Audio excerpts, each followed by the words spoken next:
Hi everybody, welcome to my big tidy up. My name's Dee Dee. Thanks for swinging by my channel today.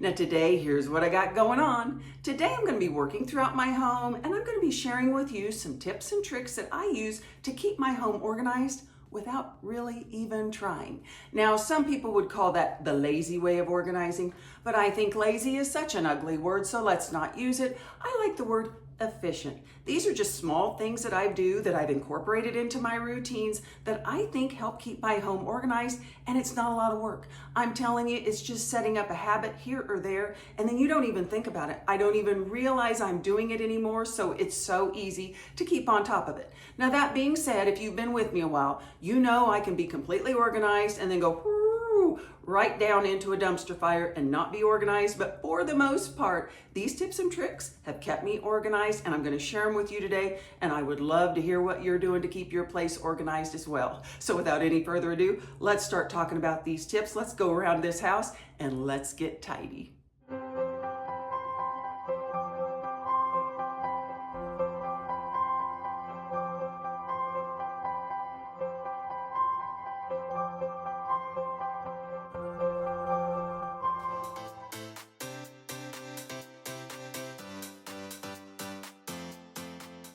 Okay, friends, the first thing that I have found that really helps me is if I can do a task in less than 1 or 2 minutes, I try to tackle it right away and not let it build up. Now, I know there are a lot of cleaning and organizing jobs that take a lot longer than 1 or 2 minutes, but you would be surprised what you can get done in just 1 or 2 minutes, like during commercials while you're watching TV. I have found that if I leave those simple jobs and I don't do them because I'm thinking, oh, that'll just take me a minute, I'll do that later. Well, what happens is the next day, it has now become a 2 to 4 minute job. And then before I know it, I turn around and it's become this huge project that seems overwhelming. And I think, well, that's going to take me an hour to do it, and I'm less likely to do it. And now you might be thinking, oh, 1 or 2 minutes, it isn't even going to make a dent. It's not going to make a difference. Why should I even do it? But hear me out. In 1 or 2 minutes, you can put your shoes back on the rack or throw them in a basket. You can file 1 or 2 pieces of paper where they belong. You can hang up clothes that have found a home, on the chair by your bed. And you can toss out old leftovers from your refrigerator. Put pencils or pens back in a cup or a drawer. You can throw away junk mail that's accumulating. And I know these jobs don't feel like much, but if you grab just a couple every day, things will stay under control without a lot of effort. And I know there's a saying, we can do hard things. And I know we can, but maybe we don't always want to do hard things. So if we can make things simpler and they don't have to be so hard, well, that's what I'm going to do.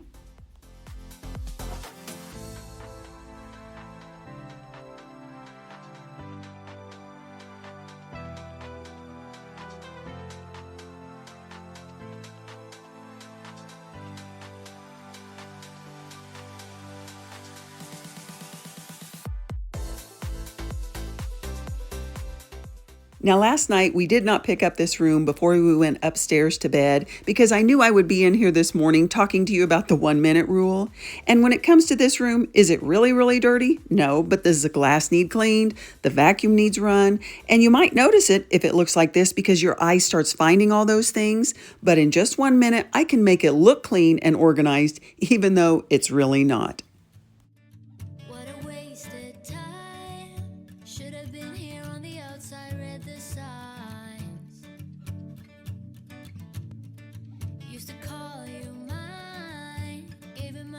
But I don't need one more try. 'Cause, baby, I'm all out of hope. Could I find it when I go? Think we're only here to stay alive now. Funny, we ran out of kicks. Now you only make me sick. Think we're only here to stay alive now. 'Cause I know what a waste, what a crime, what a time, and I should go. So I take what I can and I toss it in the car. Drive away down the highway, I can't stay. 'Cause I know.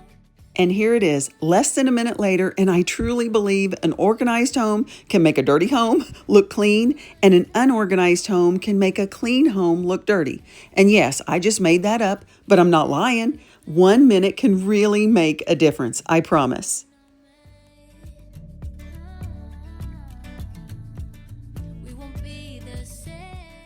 Another thing that helps with organization is to have zones in your home for particular things or particular activities.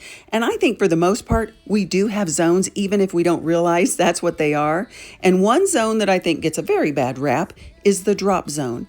I think everybody could benefit from a drop zone when you enter your home. Now for us, we come in through the garage, so I have it set up. You drop your yard shoes on the outside of the door, and then I try to make it easy where everything is in close proximity to each other. In this cabinet, as it gets colder, I have hats and gloves and scarves. I keep them right here. They're by the door, and they are contained. And over here, well, I've got the keys and mail that I'm not going to address right away. Now, if I'm going to address it right away, that's different and that's one thing. But if I'm not, I can keep it here, and it can only hold so much, so it does keep me honest. And then if I have a jacket, I go right around the corner and it goes here in the closet. It's just like in the kitchen, they like you to have a working triangle with your stove, refrigerator, and sink. Well, I've got a working triangle here. I keep the keys, the mail, the gloves, hats and hoodies and jackets because, when I'm tired, if I don't take care of it, then what I'm going to do, I'm going to drag it in here into the kitchen. I'm probably going to throw the hoodie over the back of the chair. I'm going to throw the mail here. And then if I don't get to it, then I'm going to end up taking it and transferring it over to the coffee bar and stuffing it in a drawer, which I have been known to do. So anytime you can get all of your things in a close proximity, make yourself a working triangle for any kind of job, any kind of activity, your space and your efficiency increases. Now, speaking of the kitchen is a place where zones really do work well. And we all have zones in our kitchen, even if we don't realize it. We have our plates usually in one area. We usually have all of our silverware all together. We don't usually store like forks and knives in one drawer and then across the room store our spoons. So we do use zones. And I have my kitchen set up with zones. Now, I won't go through and open every cabinet because I know y'all have seen it all before. But just an example is this cabinet. I've set it up for my baking items. And then on the top shelf, I kind of have a drink station, but I kept the baking items here because they are close proximity to what I would call the baking drawer, which is right underneath the oven. So there is my working triangle: baking ingredients, baking tools, and then the oven to bake the items in. Now, one thing I've done that I don't think I've ever shown you is I have set up my refrigerator in zones as well. And let me tell you, it's made the world a difference. What I've done is I've got drinks at the top. Then next, I would call this my miscellaneous shelf because it is a little random, but it's labeled so I know what items are going there. And the use first, I used to kind of keep that down below, but I didn't really notice it. So now I've moved it up so I would notice it. And I do need to notice it because those things in there are things that might be getting close to the expiration date. And then next is designated for fruits and vegetables. And then at the bottom, I've got my proteins. And yes, it may seem like a lot and a little bit over the top, but you don't have to do all the containers and all that stuff. But by setting zones, you know where to find everything. And you know what it eliminates? It eliminates fruit getting pushed to the back and me not knowing it's there, or having fruit on one shelf and then some on the other shelf. And another thing it eliminates Mr. Tidy Up saying, "Hey, do we have any more of that leftover grilled chicken?" He knows right where to look because it's probably going to be down below where all the protein is. And just in case y'all were wondering, am I still using my little portable salad bar that I created? Yes, I am. I love it. And I use it all of the time. The next is for meats and cheese, and then at the bottom it's kind of overflow vegetables from the garden. And I will tell you, it really has made a world of difference. It's easy to find what I'm looking for. I know what I'm running low on, and I don't even have to think about it anymore. It just stays organized now.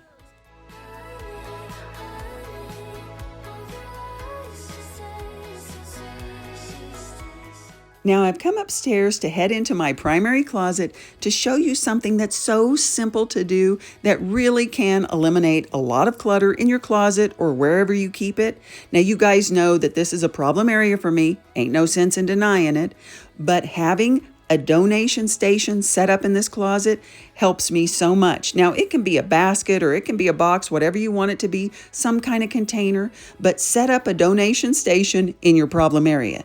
Now for me, I've just got one pair of shoes and one shirt in there, but once summer is done, I'll do an end of the summer declutter and I'll see what I need to declutter, and it will make a world of difference. So having a donation set up in a problem area place or a convenient place will make it so much easier to declutter. And it goes without saying, although I am going to say it anyway, the less you have, the easier it is to organize. So I have a place inside my home and that I gather things, and then right here in the garage, well, this little rug, it's the loading dock. And once they're out here, I take them to be donated right away, so I don't let my items play little Jedi mind games with me and make me reconsider my decisions. So get a donation station ready and make decluttering easy.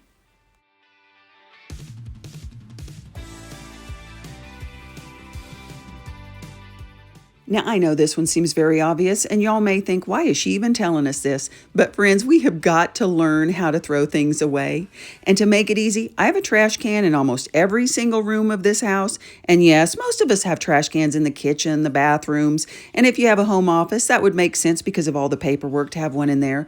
But I have them in all the rooms because trash occurs in all the rooms. Now, let me share with you some research about what we are bringing in our homes in 1 week's time, and I found it absolutely shocking. Now, this information is for a typical family of 4, and who knows what a typical family of 4 is, but here's what the research says. And pay no attention to the hanging monkey from the fan. Pay no attention to that. But the typical family of 4 brings in 50 to 70 grocery items per week. And that's not counting duplicate items like 6 cans of soup. If they're buying paper goods, toiletries, cleaning products, you can add another 10 items in. Deliveries and shopping online, 1 to 2 orders a week with as many as 3 to 5 items in each order. In-store purchases like clothes, decor, seasonal items, 3 to 5 items a week. Mail and paperwork, 15 to 30 separate pieces of mail entering your home each week. And then there's miscellaneous things like party favors, freebies, gifts that you might get, hand-me-downs that are handed down to you. They are estimating that 4,000 to 7,000 new items come into our home every year, which explains why clutter builds up, even if you're not a big shopper. So am I saying that everybody has to stop shopping? No, but speaking for myself, I have to learn to balance what's coming into my home with what's leaving my home, and some items need to leave in a trash can.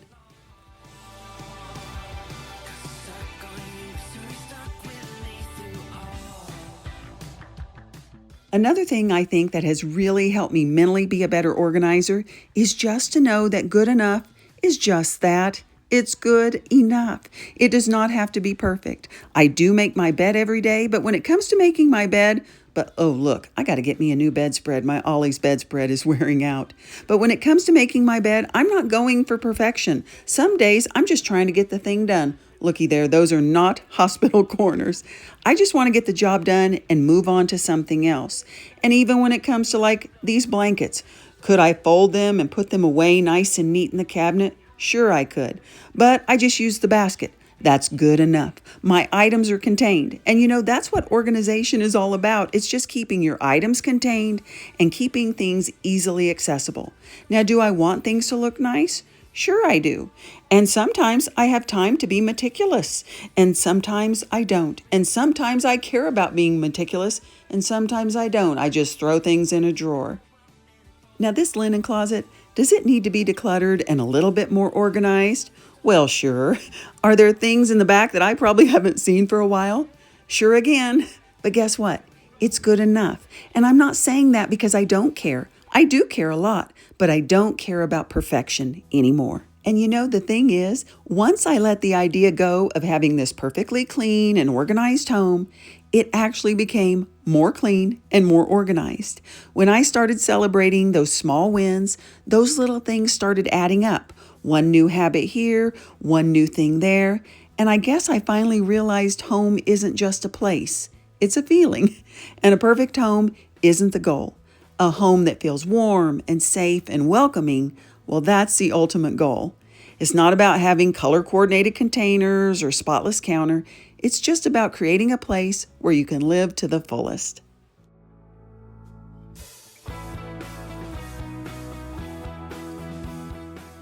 The last thing I wanted to share that's helped me, that maybe could help you too if you don't already do it, is to set up a nightly reset routine. Or if you work at night, a daily reset routine before you head to sleep in the morning. And truthfully, it only takes about 5 or 10 minutes depending on what you decide to do at the most.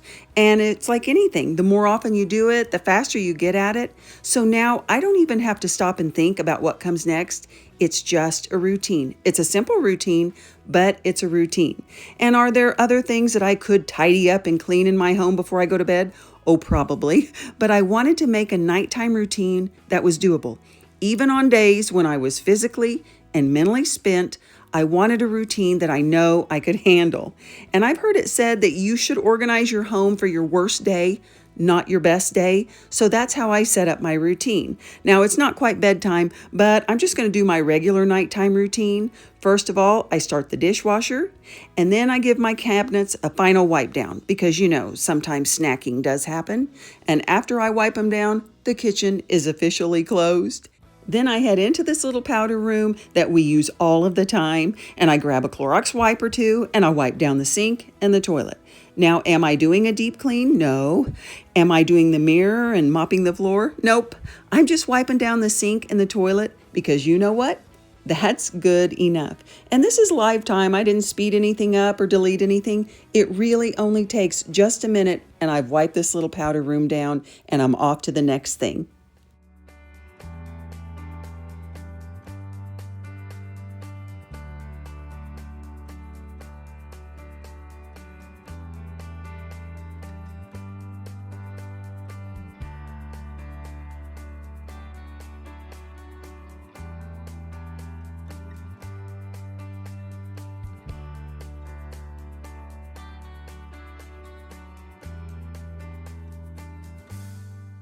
So after I spend maybe 2 minutes tops in the kitchen, a minute in the powder room, I start my final tidy up.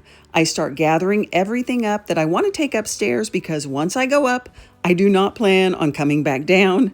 I make sure my planner is filled out and put back at the command station so that I feel prepared and organized for the next day. I make sure I plug in all of the electronics. I grab the electronics that I may be taking upstairs. The kitchen is officially closed. Then I'll head into the laundry room, grab the laundry, and head upstairs for the night.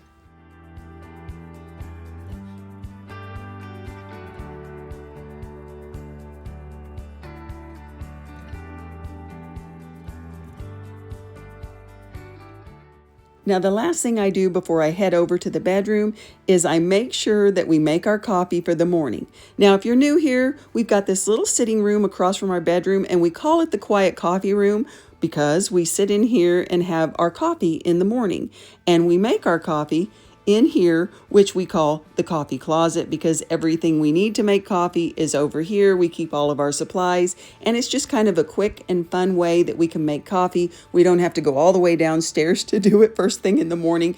It like eases us into our day. So we make our coffee and we sit over here.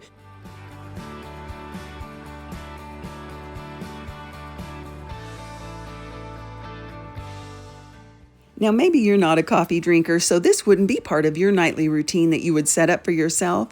And I'm not saying that having a nightly routine will work for everybody and make you super duper organized. I'm just sharing what works for me, and it helps me start off my day with a good mindset. It makes me feel like I'm kind of ahead of the game for the next day. The same reason why I make my bed every morning. It makes me feel like I've already accomplished something right out of the gate.